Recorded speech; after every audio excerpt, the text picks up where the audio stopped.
అవటమే మీ లక్ష్యమా? MBBS సీట్ల guidance కోసం తప్పక విచ్చేయండి మెగా ఎడ్యుకేషన్ మేళా. ఇండియాలో ప్రతిష్టాత్మకంగా భావించే సినిమా అవార్డులలో జాతీయ చలనచిత్ర పురస్కారాలు ఒకటి. ఈ అవార్డులను ప్రతి ఏడాది ప్రకటిస్తూ ఉంటారు. అనంతరం రాష్ట్రపతి చేతుల మీదుగా ఈ పురస్కారాలను అందుకుంటుంటారు. అయితే ఈ క్రమంలోనే శుక్రవారం 70వ నేషనల్ అవార్డులను ప్రకటించారు జ్యూరీ సభ్యులు.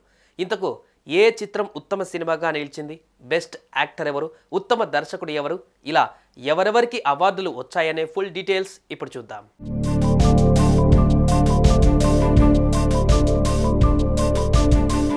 ప్రతిష్టాత్మకంగా భావించే జాతీయ చలనచిత్ర అవార్డులను కేంద్ర ప్రభుత్వం శుక్రవారం ప్రకటించింది. అయితే 2022 సెన్సార్ అయిన సినిమాలకు గాను 11 మందితో కూడిన జ్యూరీ ఈ అవార్డులు ప్రకటించింది.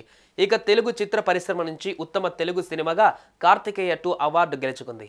ఇక ఫుల్ లిస్ట్ చూస్తే గనక ఉత్తమ కన్నడ సినిమాగా KGF 2 నిలిచింది. ఉత్తమ తమిళ సినిమాగా పొన్నియన్ సెల్వం, ఉత్తమ మలయాళీ మూవీగా సౌదీ వెల్లక్క, బెస్ట్ డైరెక్టర్ గా ఊంచాయ్ చిత్రానికి గాను సూరజ్ బర్జాత్యా అవార్డు గెలుచుకున్నారు.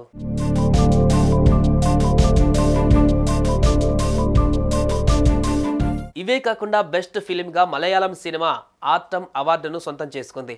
బెస్ట్ యాక్ట్రెస్ గా తిరు చిత్రంబలంకి మూవీకి గాను నిత్యా మీనన్ నిలవగా, కచ్ ఎక్స్ప్రెస్ చిత్రానికి మనసీ పరేఖ్ నిలిచింది. ఇక కాంతార సినిమాతో బెస్ట్ యాక్టర్గా అవార్డు గెలుచుకున్నారు రిషబ్ శెట్టి. వీటితో పాటు best editing Aattam movie, best production డిజైన్గా అపరాజీ, ఉత్తమ లిరిక్స్గా ఫౌజా చిత్రం నిలిచింది. ఇక ఉత్తమ మ్యూజిక్ డైరెక్టర్గా బ్రహ్మాస్త్ర సినిమాకు గాను ప్రీతం చక్రవర్తి అవార్డును సొంతం చేసుకున్నారు.